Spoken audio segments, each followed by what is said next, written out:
my group. Hey guys. Jonah's not rude to you. Jonah's not rude to anyone. He's just like. Hey, Lena. Lena. Oh. Wasn't Jonah rude to me the other day? He's like, What do you say? What do you say that was rude?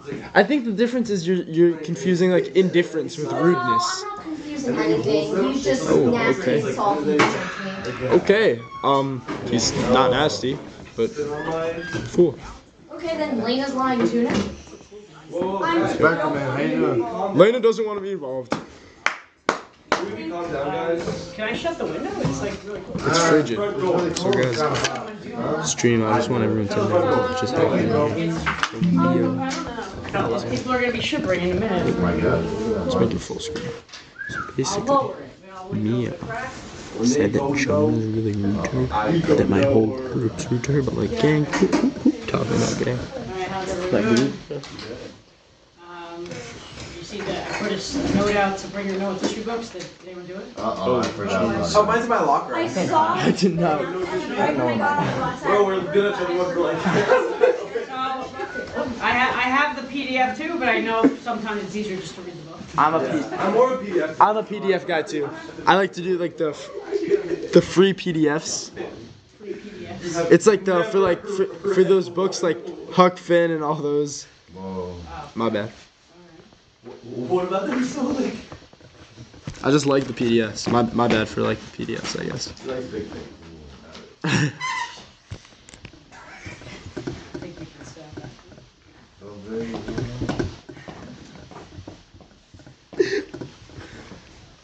I'm just charging back here. So, Really hot. alright, no current events till March 3rd. Oh, let's We're still go. following, we should still follow the news anyway, right? Wait, you guys, you're not sitting next to each other, so you're not gonna talk. You're not gonna talk across the room, right? No, of course not. I was just giggling. Alright, that's done. I will be moving out there later. No, you can stay. That's I fine. just need to make sure my laptop has full battery because I hear lost, so I can't. He's partially deaf in one ear. Max So, attention. third quarter. So last class, you did the refugee scorecard. Oh. Let's see, 6 people turned it in, 5 did not. Hopefully, I think I did. some people just forget to press turn in. I don't I know. think I did. Mikey, Amit, Oh. Natalie, Arlo, Jeremiah did Yeah, I turn wasn't in. in your last class, so Alright, There's so no way. basically, so I in wasn't case, here either. You were, bro. Actually, no, I was. Sorry. I was. Because I remember you blurred out when I talking. left it. Whoa, was I here? I think everyone should have Natalie. Thank you. Alright, so just in case you need a recap, remember we did, we opened the slideshow. Doing this for Natalie, but in case anyone else needs it also, right? And Oh, I did finish it. We reviewed what we learned from those videos. We reviewed how UNRWA is so different than the other UN agency dealing with refugees. But then we said, okay, we're going to keep score. We need to get to the bottom of this. Who would be the source, you know, of the refugee crisis? Who was the cause, if there is a cause, of one cause? And we went through all this data, right? So Natalie, perhaps you could do it on your own, literally like I just put some facts on each slide, and I circled the part of the scorecard that fact might go into, and then at the end, you like, I don't know, if you have to give them like numerical numbers or just kind of like figure out, like there's no right or wrong. There's no right or wrong. You just look at it at the end and you say, is it more the Arabs who did it to themselves, or is it more the Israelis? And we had both opinions in the class, and both were supported by their opinions that we used from. And yeah, there you go. I did put an answer key at the end in case sometimes charts drive people crazy. It's like, oh, where does it go? So yeah, it's there. And then you basically have to put some thinking into, okay, what percentage is Israel, what percentage is Arab? And that our source for that was this Benny Morris article. Right? We talked about how was there a master plan? Were there Arab broadcasts that told them to leave? Was it their own fault? Was it some sort of natural force exodus that just happened? And you had to decide what your percentages were. All right, so hopefully more people can turn it in. so it's not like left for the end of the course. Anyone have any questions on the scorecard? Yeah. Would it be bad if I were to like copy and paste what's from the slideshow into the chart sheet? Cause like, isn't that what's supposed to be in there anyway? Here, if you wanna I like. know, I understand what you're asking, but I can't believe you're asking that. Well, I think everyone else just figured out a way to get it done without asking that question.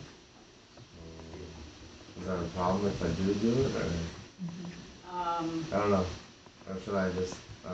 Look, the ultimate goal is to process the information. Mm-hmm. Right? You want to make Okay. sure you are processing the information. It's not as simple as copy and pasting, right?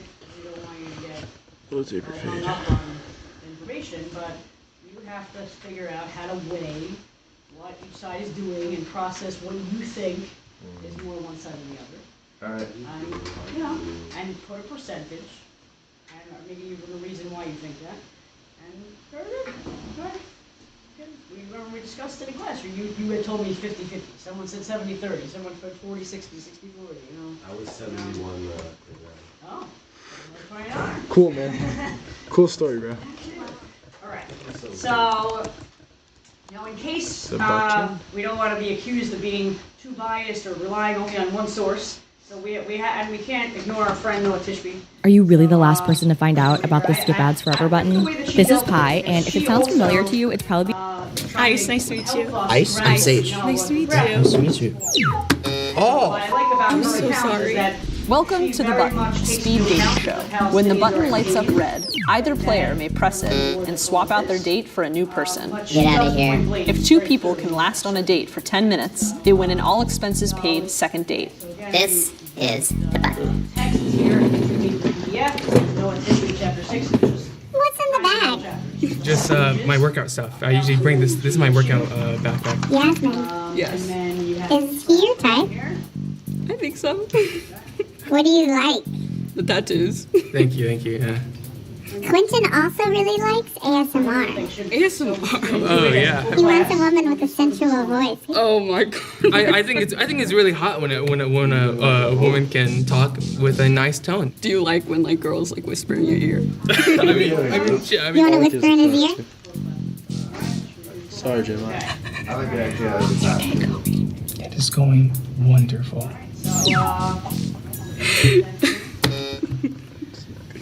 Yeah, I pressed it only because I think you're very sweet. It's simply just the vibe. For sure, yeah.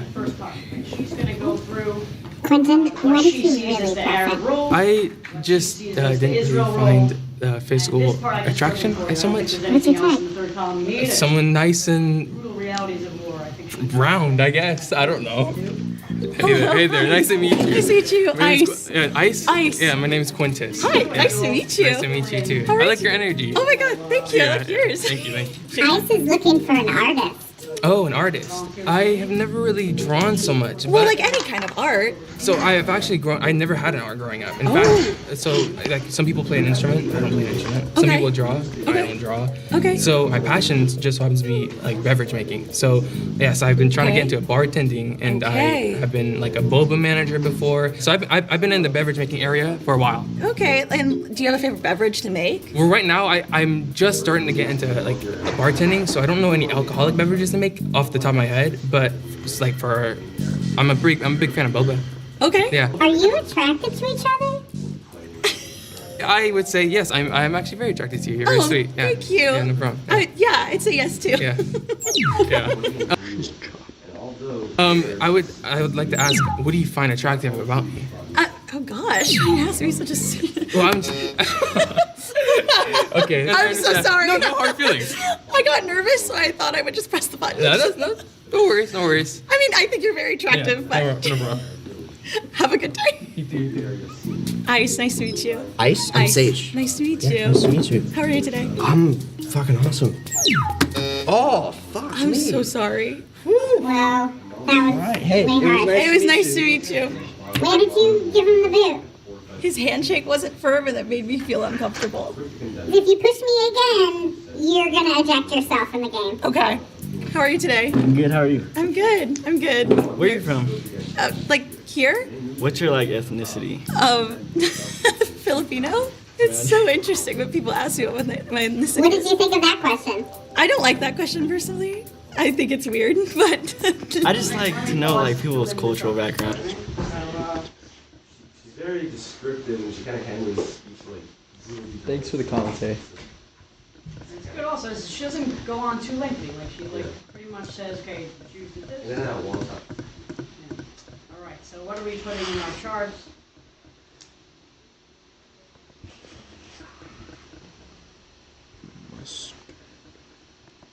We do one column at a time. So what is she saying is the Arab role?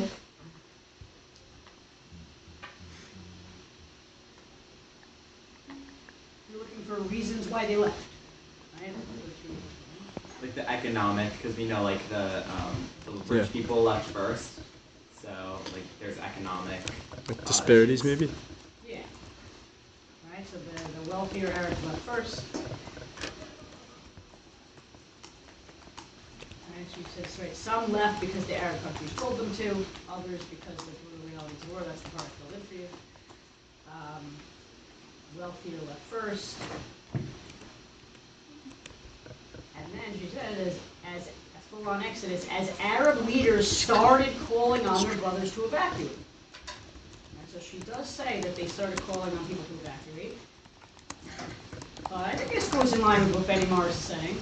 Benny Morris was saying there just wasn't a full-on everyone needs to evacuate. yeah, I just get asked that a lot, so I like to evacuate to don't avoid like fighting. it. And return. I'm gonna eject myself. Sorry. They first sent out the women and children, and the men followed soon after. Okay?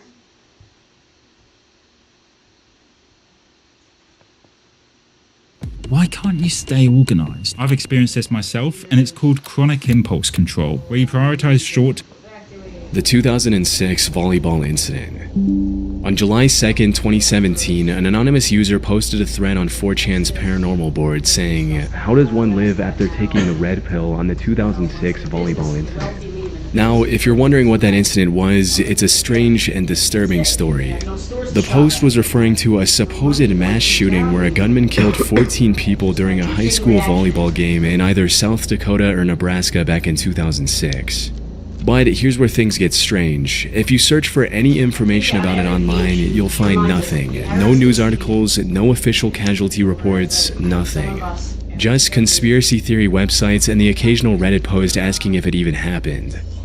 It's like the whole event either never She's for sure going to say that there were things, right, the Jews did not fight nice. Meaning there were massacres, there was this and that, but she keeps reminding existed or was somehow erased from history.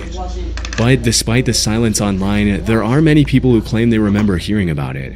Some even say they were at Mount Rushmore around that time and heard a report about it on the radio. For a long time, the only evidence of the incident on the internet was this still frame from a home video that was supposedly taken just before the incident with the date September 27, 2006. like that. So like atrocities like that just, it was so scary. Embedded on it. That is, until some ordinary gamer, a YouTuber who often dives into dark web rabbit holes, discovered more evidence. While browsing the Late Nights forum on a 4chan-like site, he came across the gruesome pictures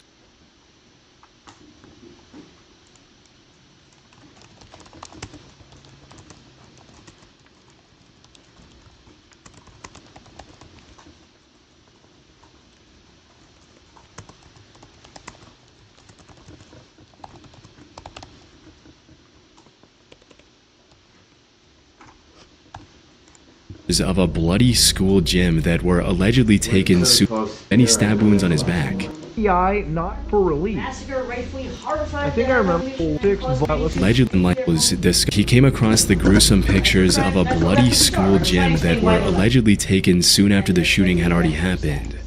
So right here, let's go down a little bit over here. They've got 2006 volley. Oh my god. Different groups of people had different reasons. We're gonna. There were different things contributing. I have to blur this one. Jesus Christ, that's actually like death footage. I think I remember this. I was searching around for some sort of proof of this happening, and apparently it's a snippet from a home video. Oh my god. We have to blur that out. I gotta make sure we note that, blur it real quick. Let me add that to the notes here. That is a big. It's like an actual straight up bloody massacre. It's like VHS recorded. This has to be from like a movie. There's no way. This has to be from like some movie. It's crazy as hell. It's got like a CBI not for release. Like I assume CBI stands for like some sort of a governmental organization or something. That is so messed up.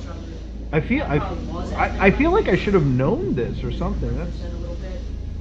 I don't even know if that's like a conspiracy. How is that a conspiracy? It's actually like death. From where? From? Yeah. Okay. Thanks. Thank you. Thanks. Historians still debate exactly how many Arabs fled on their own and how many were pushed out by the Israeli army. And yes, let's be clear. In that war, which was not wanted or started by Israel, there were Arabs who indeed got pushed out. Naturally, after years and years of hostilities and bloodshed, in the middle of an all-out war that took place only 3 short years after the Holocaust, the Jews weren't in any mood to be slaughtered again. As historian Benny Morris clarifies, the Jewish community in 1948 had 2 possibilities. Either the Arabs would commit genocide against them, and I have no doubts that an Arab victory in 1948 would have ended with mass slaughter of Jews, or the Jews to defend themselves would expel Arabs, or at least prevent those who fled and were expelled from returning. The Jews chose not to be massacred, and rightly so. But even ethnic cleansing, according to the meaning of the term, as it has been defined in recent decades, based on the actions of the Serbs in the 1990s in Bosnia, was not carried out here. What happened here was a struggle between 2 people who both claimed the right to the same land. As a side note, Benny Morris is called both an anti-Zionist and a Zionist propagandist, depending on whom you ask, which is a strong indication that he's actually pretty balanced. Plenty balanced. Should I keep going on? I think we could pause there. Okay. Alright, so not only did she use Benny Morris, but she's proving to us that he's a good source, because some people actually find him to be against Israel. But even he, as the leftist that he is saying this was not ethnic cleansing. Yeah. So why was it not ethnic cleansing? Because if the Jews didn't expel the Arabs, they would have been massacred by them. So they kind of chose not to be killed. Right, it was a struggle. Right, because it was 2 sides against each other, one side won. Right, it wasn't like one was just clearing the other out. They weren't victims themselves. They were just being marched out.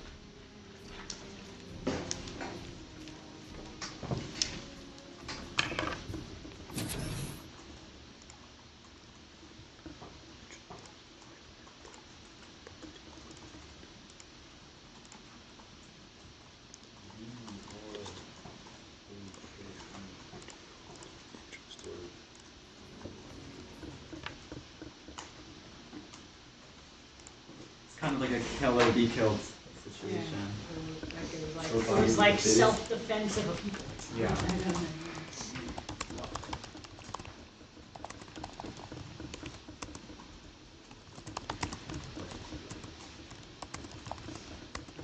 I guess you could just put this like part B. It was just a struggle between 2 people. Right? I guess we kind of answered the whole thing. Yeah. Bingo.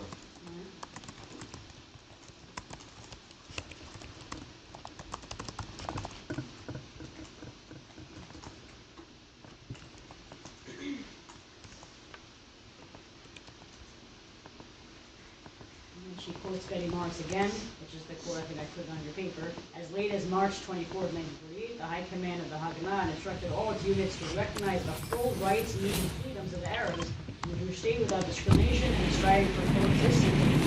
So, would a country do that if it really just wanted to cleanse the other back? They invite them to live amongst us and create a new society.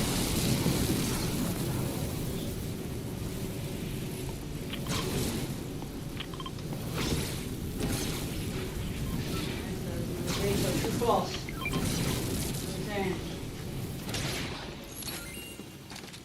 Did the Haganah do this? Yes. Jeremiah is true. We're going to go with Jeremiah. I agree with Jeremiah. Right. That's Look, And sorry. of course, it's just good to have it there in your notes, so I can put it there because that's a great defense against ethnic cleansing. If you find yourself in one of these discussions with one of these critics, look, they just wanted to, and we've said this before, right? They wanted to build a society with what was living there. But the truth is, the Jews came back after 2,000 years. There were some other people living there. There weren't from the start.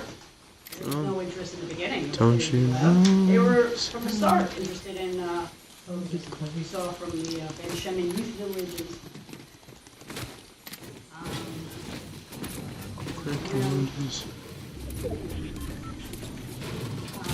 You get someone to read from here. These were the orders. These were the orders.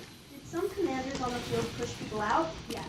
Were offensive atrocities committed in the defense of war? Yes. Right? Is this systematic ethnic cleansing? Give me a break. If this was the definition of ethnic cleansing, Noah. then every country that has ever gone to war or been forced into war would be guilty of it. The claim of ethnic cleansing is particularly ridiculous given the fact that not all Arabs left or got pushed out. In fact, some 150,000 Arabs heeded Ben-Gurion's invitation for democracy and equality written in the Declaration of Independence. They put in their homes and became Israeli citizens, enjoying full rights in the nation of Palestine. As far as ethnic cleansing goes, that would seem like one major fail. She has to write something down. Alright, so why does she say it's ridiculous? Because not all the Arabs left or got pushed out. Amen to that. And meaning they intentionally stayed, and they were welcomed into the society. Right? They were part of the new social fabric that was being created. Right? So that would be a fail, right? If they really intended to cleanse, then it would have eliminated everyone and said we need a purely Jewish state. But there was no such thing. Because they didn't want to do that. So. There's so many Arab states. It still makes sense. 150,000. And we're welcome into the new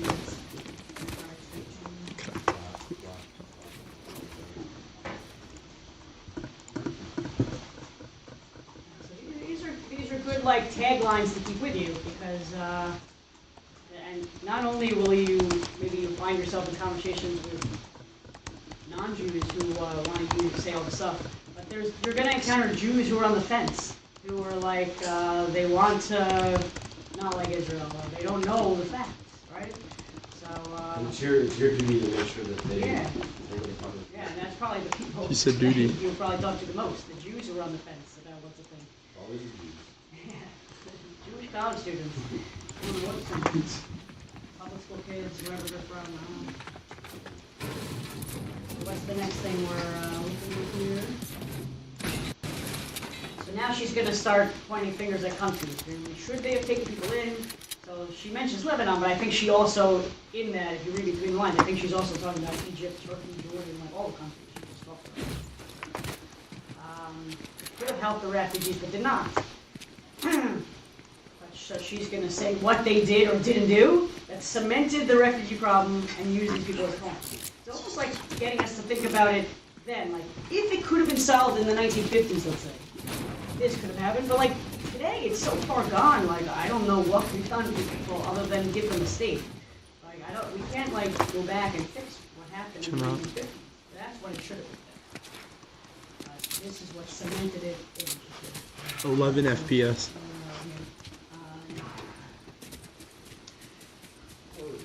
Ping's constantly like 20-ish. Yeah, So we're trying where to it says think. Israel was created. I did my duty. Micah, Viva, Mia. Yeah. Jeremiah? Oh, you want to read? I can. I knew you were going to say that. Oh, did you? Alright. Oh, did you? We'll catch up at the end. From what part? Israel was created, that's Don't bottom of the move. war. 112, the bottom of 112. Israel was created, then fought and won the war, and the Jewish state was a done deal. On the other hand, an Arab state, as Grand Spendian, was not created, by choice of the Arabs, not the Jews. As for the 700 to 750,000 displaced people who lost their homes and valuables, They went for help to the neighboring Arab countries, where they were stuffed into refugee camps. The very same countries that had started the war, that had encouraged these people to abandon their homes, now refused to grant these refugees any help or right. In some cases, most notably Lebanon, Palestinians were denied citizenship and were, and still are, banned from working in numerous industries. Instead of relocating these poor people or helping them start a new life, even for the time being, the Arab countries forced them into camps for what is now 3 to 4 lost generations. They intentionally cemented the refugee problem, using these people as pawns in their game to continue a campaign of hatred and war against Israel on the international stage, one that has continued to the present day. Meanwhile, after the War of Independence, these same Arab countries refused to properly take care of the Arab refugee brothers, expelled their own Jewish populations. In the years to come, approximately 850,000 Jews would be expelled from countries in the Middle East, leaving behind their homes and their possessions. In the following decade, they'd be encouraged to leave or brutally kicked out of Morocco, Yemen, Algeria, Tunisia, Libya, Iraq, and Egypt. And many of them would safely in their old and would find safety in their old/new land, Israel. My parents grew up in this reality, and nothing had changed by the time I came into this world. As a little girl, I was told about the heroism of rebuilding the Jewish state, but also understood the price that was paid for it. My parents taught me that the War of Independence was messy. I wasn't told a skewed version of the truth. I was told the truth. I was told the truth. I wasn't told there were no people there or all Arabs just left voluntarily. I was told that both people deserve to live side by side in peace, and we must find a way to reach the peace with our Arab neighbors. About 20 years ago, I started hearing this news. Stop there. Okay. Breezing through it. Good job, Michael. Went on a roll. Rampage. And you know, like she talks about the Jews being expelled from the Arab lands too. I feel like when I read between the lines, like she hinting at that there should have been an exchange. Right? Should all those countries, even the ones that don't border Israel, should they have taken people in? Because they collectively lost 850,000. So she doesn't explicitly say that. That's just reading between the lines. All right. So what are we writing? For question 5. All right. What did these countries do or not do? They did not let the refugees in and did not provide them with any support or citizenship. Had to live in camps. They weren't really allowed to be part of the country. They denied citizenship and banned from something that you see in many countries that try to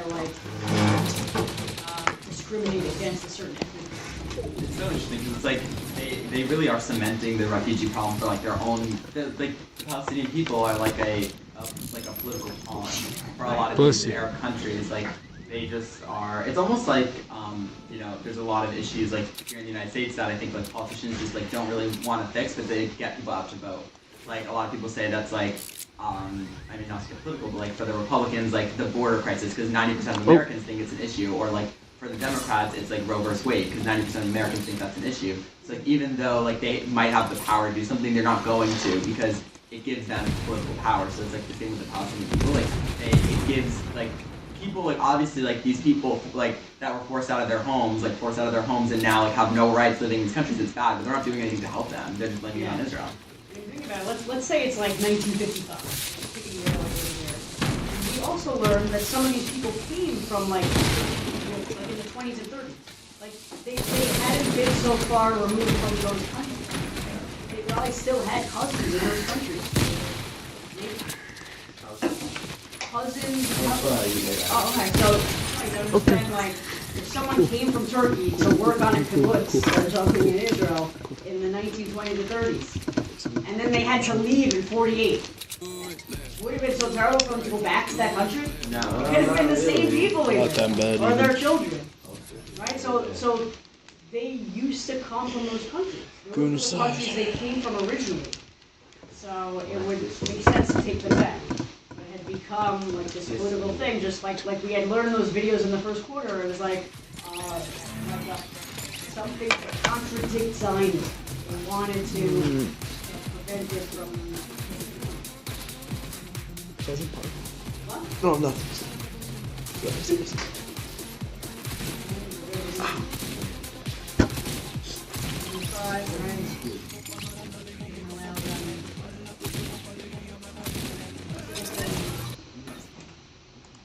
stayed in camps.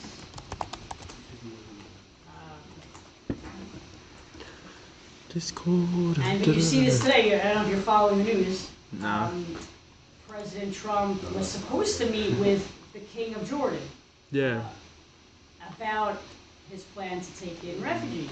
And it's a little bit sounds like a joke, but it's real. It's like I think President Trump wants to go back to this original issue from like 70 years ago, right? Like maybe they'll still take them back. And now it's like millions of people. So, and Abdullah, I think he canceled the meeting. Right? He didn't even want to meet with them. And same with Egypt. I'm like, it's a little worrying that Trump's going to mess up all the good relationships that there were. But, he's asking them to do that. What's the right thing? I don't know if anyone knows what the right thing is.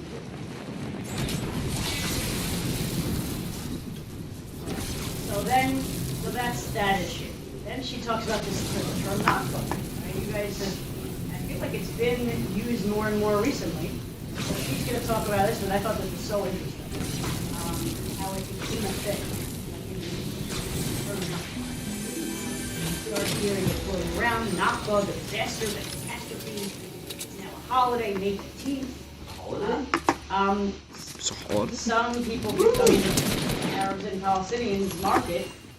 But May 15th is the English day for Yom HaTov. Oh God. So, to mark the day all the Arab countries invaded, so much pain. So she decided to go on this quest to figure out how did it. It's like she uses the rebranding. Like, it got branded as this thing, the Nakba. So these are the origins right here. Let's go to this next page here. The term Nakba was first used. I have a reader for that. What is the term Nakba was first used? Page 114.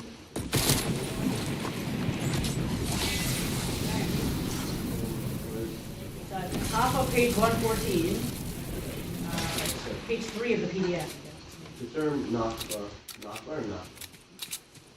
Spelled with a K, but All to Nakba. Yeah. The term Nakba was first used in the Constitution of Professor Intellectual Constantine Jordan, August 5th, 1948, as the war was still raging.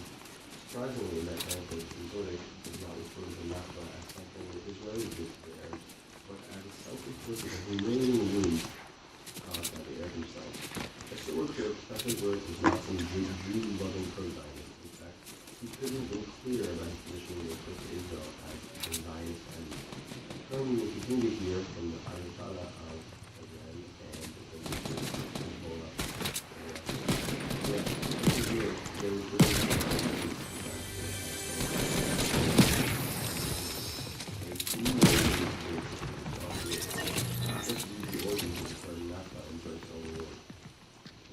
Broke out, our public diplomacy began to speak about an imaginary victory. Put the Arab public to sleep and talk of the very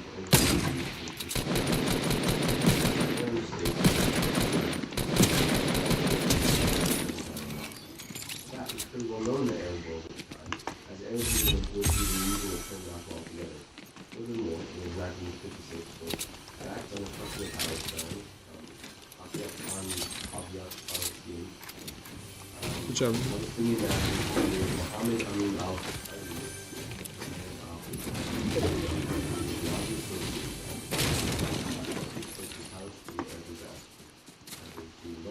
Zionists declaring for the fight or the issuing of instructions to people to leave. so was it a disaster? Are they talking about it like it was a disaster that the Israelis did to them? No. What was the original usage? The original usage of the word?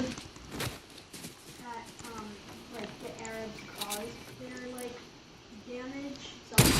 Yeah, and self-inflicted. Yeah. And they should take responsibility. Yeah. And it was this, what's this guy's name?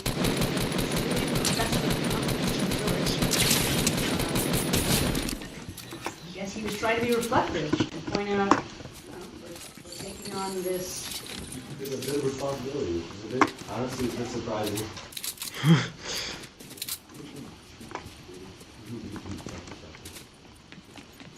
It's funny, dude.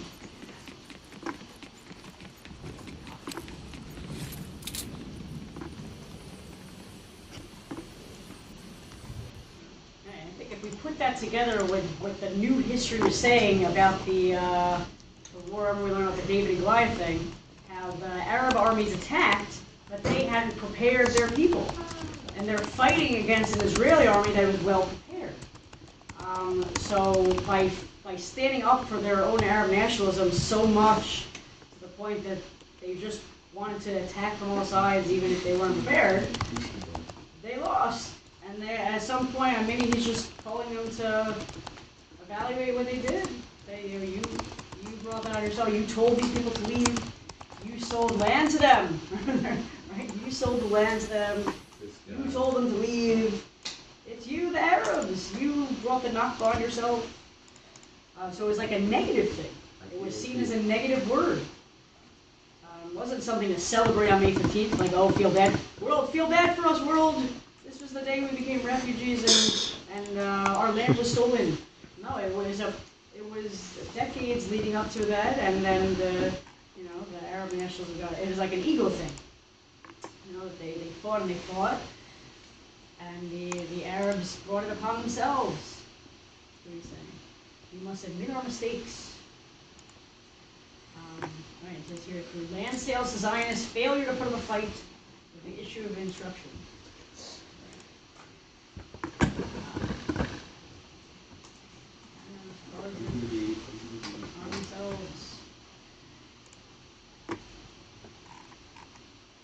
Is that like a checkbox? Alright, so you're checking these off, you put an X or a check mark or something?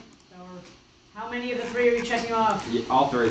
All three, right. They did these things to themselves, and that's why they lost the land. And he didn't say anything like, you rejected the UN partition plan. He didn't say that. You made some bad mistakes in the war, or you made some bad decisions. But they brought it on themselves, which is the opposite of what's being done today, where they're saying, look at the Nakba, look what Israel did to us, but no one leaves out, they all leave out, that all those countries attacked when they rejected the partition plan. So, they brought it on themselves, which is what Noah's history said. It was great that she found these sources to back her up from the other side. She's trying to remind everyone, yes, people are in pain. We have to acknowledge their pain, and they're being used as pawns by other countries. But they kind of brought it upon themselves. And if you're wondering, how did Nakba become this rallying cry, that's because of Yasser Arafat. Yasser Arafat was in charge of the PLO when I was growing up. They used to make fun of him on Saturday Night Live, even. He was this big figure. Everyone knew he was. Now I feel like every year I can tell who he was. Because now we have a boss as the head of the Palestine. Yasser Arafat. He was the one in all the peace deals, shaking hands with Clinton. And, they say he was two-faced and he wasn't really part of the peace.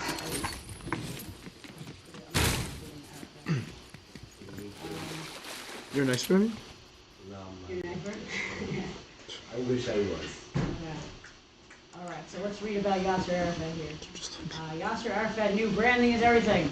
Alright, so we got a reader here for, we start with it. Arafat is the founder of Fatah. Oh. Okay, Raymond? Arafat was the founder of Fatah, a terrorist organization which started out committing to destroying Israel and slowly softened its edges, or at least pretended to do so. When Fatah overtook the Palestine Liberation Organization in 1968, Palestinians gained for the first time an official recognition. Also, Arafat, who recognized the need for a sticky national story, in 1998 announced May 15th as Nakba Day, a national day of commemoration, mourning, and protest. The still word Nakba caught on like wildfire, writing a history of the war being finished along with it. Should I continue? Okay. I'm not for a second dismissing the pain that war and displacement has caused the Arabs. However, it is infuriating to see over and over again history being twisted into a confused underdog story. Palestinians and their supporters, including many on the American left, some of whom are my close friends, use the word Nakba to describe a disaster that just happened to the Palestinians, like some natural disaster, a hurricane, or dare I say, a premeditated Holocaust. One that was inflicted upon a nation out of the blue and without any provocation. But that day, which which was indeed disastrous for Arab Palestinians, Syrians, Iraqis, Egyptians, and their allies, was not an act of God. It was a military and political defeat that was the result of bad choices made by bad Arab leaders. Israeli ambassador to the United Nations, Abba Eban, described it as best when he addressed the UN on November 17, 1958. Okay. The Arab refugee problem was caused by a war of aggression launched by the Arab states against Israel in 1947-1948. But there be no mistake. There had been no war against Israel with its consequent harvest of bloodshed, misery, panic, and flight. There would be no problem with Arab refugees today. Good job, Lena. Appreciate it. Yeah, she really has a way, and she hears. She's got a way with words for sure. Okay, we're gonna feel their pain, but we're gonna tell like it is. That's what's going on. So Reminds me of a they meme. rebranded. They took this word, which originally meant thing we brought upon ourselves. Our bad mistakes in the war, and changed it around. And this is what everyone's rallying around on the college campuses. I think they have like a main thing. I've seen this like a Nakba Day. I mean, they have an everything. Nakba Day. Yeah, Nakba Day. Look what they did to us. Hello. All these countries attacked, and you denied this partition plan, you did this, and then you didn't take them in after you told them to leave. So it's a little bit honorable on this thing. All right. So why did he declare it to be Nakba Day? What are we writing for number 7? Why did he declare this to be Nakba Day? Day of like commemoration, mourning, and protest. And it seems like he was looking for like a national story to like rally them and make them feel really good about themselves. I think that's what she's going for here. So they took the word, and she's accusing him of rewriting the history, rewriting its own meaning in history. With this word, it's like a spin story. Like he's like a PR guy. He spun the story, and now everyone has attached it to this one word. It's easy to say, this one word. And that's what they're throwing around. This is the day we feel really bad for the Palestinians. But it originally was supposed to be a day to reflect on the mistakes they made in the war on themselves.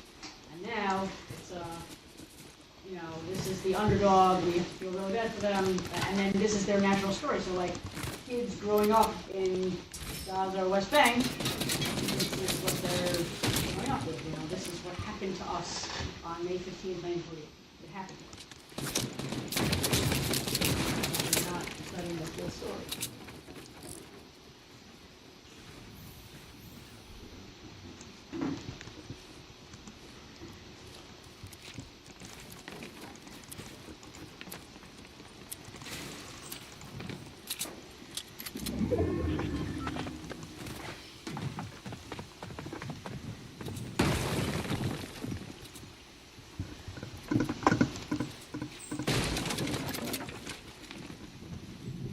How did the people on the American left use this to tell the story of the Palestinians? Makes it like, oh, the poor Palestinians, like, look what happened to them, like, victimizes them.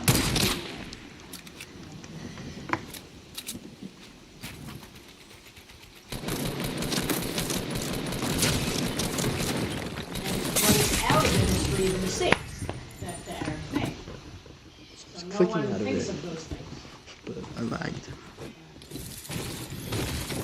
Sets it straight. It was not an act of God. It was a military and political defeat that was the result of. Let's see what. Right here. It was a military and political defeat that was the result of bad choices made by bad Arab leaders. Those are the same kind of terms that Trump uses. He only uses the adjectives of good and bad. This is very bad. This is very good. It appeals to the American public since But it they're makes it very simple to not the most yeah. astute. People don't have the sources anymore. Bad choices made by bad Arab people. Bad boys, bad So boys. she's reminding us of the original use of the word Nakba by Arabs themselves. Right? She's kind of posing her view on them. This was the original view.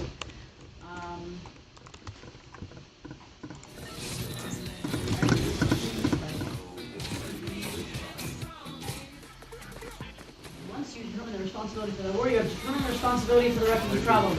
Nothing in the history of our generation is clearer or less controversial than the initiative of Arab governments for the conflict out of which the refugee tragedy emerged. This was still Albert Ibn talking, right? The historic origins of the conflict are clear. This is Confessions of Arab Governments Themselves. Quote, "This will be a war of extermination," which probably said like on the eve of the war, declared the Secretary General of the Arab League, speaking for the 6 Arab states. "It will be a momentous massacre to be spoken of like the Mongolian massacre in the Crusades."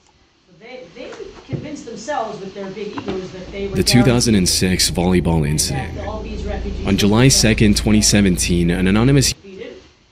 And then they were left with a big disappointment when they lost the war. And what else to do but fight, you know, like a bully in school who shot down, you know? Look what everyone did to me. Everyone hates me now. The Palestinian cause is full of pain. Nakba is a branded term used to attribute victimhood and heroism to a loss in a war. It was initiated by the same losing side.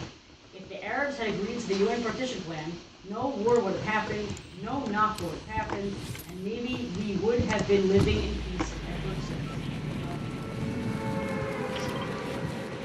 since. Formulation in chat.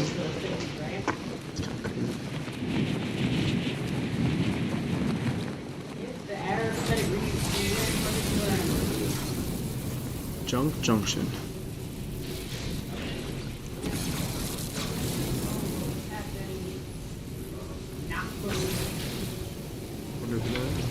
Maybe we would have been living in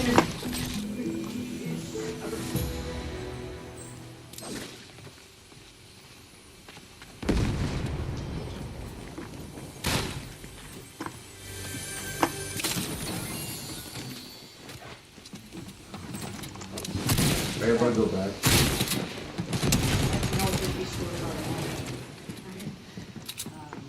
She admits there were Jewish massacres, Israeli massacres of the Arabs.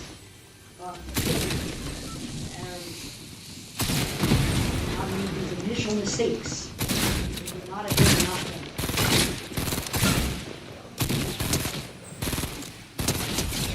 That was Mr. Thorgerson. I'm sorry. That wasn't supposed to be a joke. I was just making an observation.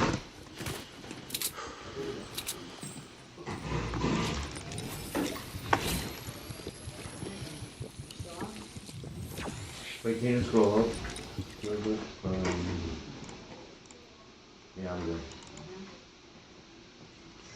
Okay, so now we're on to the treatment of UNRWA.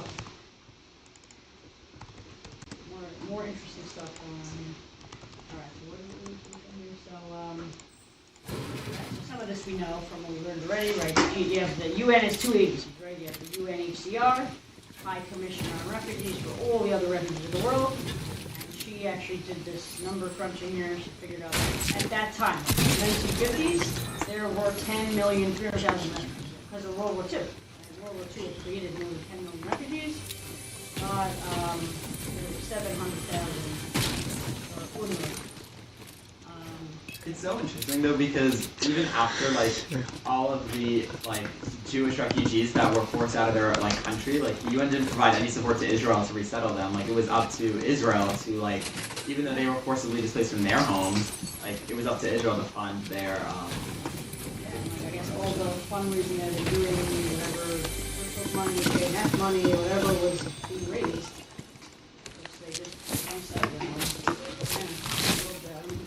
Slurp juice. Okay.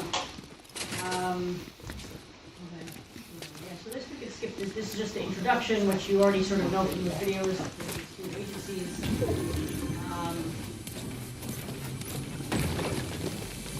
1949 UN resolution to create UNRWA stated that constructive measures taken in the early date with a view to the termination of the international. This was supposed to be a temporary thing, and it would be reevaluated every year.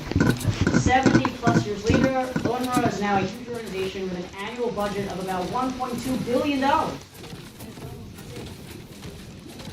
a staff of 30,000. So how did this temporary agency become permanent? Now she's going to tell the story. All right, we get someone to read over there where it says in 1949, when UNRWA was first created.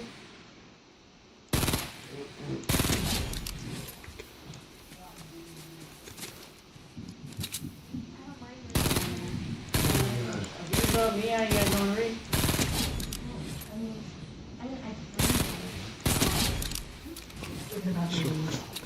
3D.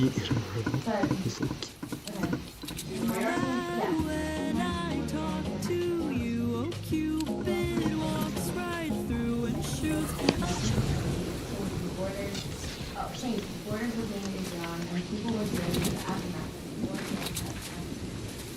There were roughly 11 million refugees worldwide, 700,000 of whom were Palestinians. 11 million refugees worldwide. The 10,300,000 non-Palestinian refugees were funneled into the United Nations High Commissioner for Refugees in 1951. The UN agency dedicated to resettling and integrating refugees and the border state refugees.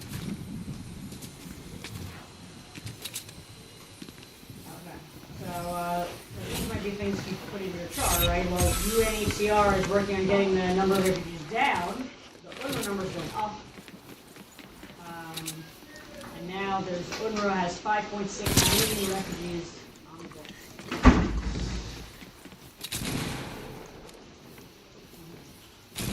Hey, can you not touch my stuff, man?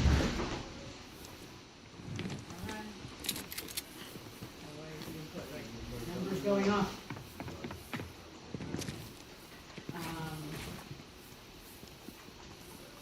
What's the issue here? So,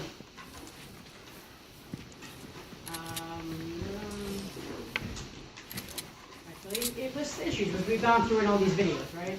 The Palestinians living in Gaza and the West Bank. Some even have Jordanian citizenship. But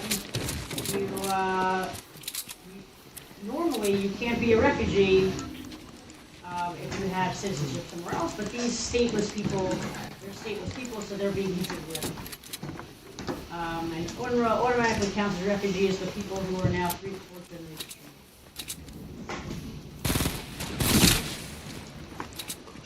All right, number 12, true or false? A Palestinian living in the West Bank and holding Jordanian citizenship can still count as a refugee. True. True. True or false? A Palestinian who vacations in Tunisia and Damascus and lives in LA in a multi-millionaire mansion can still count as a refugee. True. So, doesn't matter. That's their criteria. So how did this happen? So we're gonna go find where's it here? David Fritzley. He was a diplomat in 1952, and he was trying to expose these issues then. So interesting, right? Because we think, how did 7 years go by and no one knew that they were corrupt? But apparently, it was going on then, and then there was a large silent period where no one questioned UNRWA. So this is like the expose. This is the story of how we've been sending money all these years when they knew that they were corrupt in 1952. The issue. Right, so we've talked about this before, the Hadids, it goes through this whole thing. How are they still on the list? It's crazy. Right, and he's still registered, and his daughters are registered, even though they're millionaires right now, living in LA. Doesn't track them, nothing. It's a multi-generational membership club.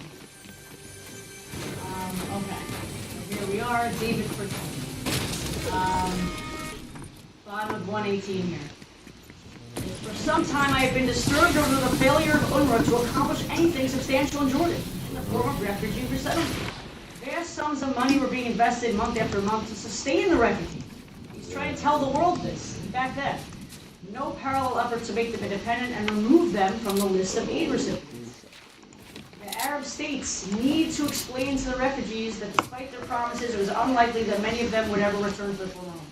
Right, so this U.S. guy is telling the Arab states that they need to settle it then with the refugees and say, you know what?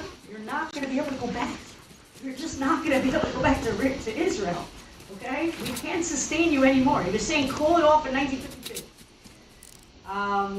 There ain't no going back. Right, but what happened? This was the response. The purpose of this policy is simply to keep the Palestine problem alive in the hope of bringing about the downfall of Israel. Downfall of David. Right? He couldn't get the Arab League to say anything else. The Arab League was just standing by that they needed to sustain this. Right? And he was complaining that they were just taking the UN's money with no intention of solving the refugee crisis.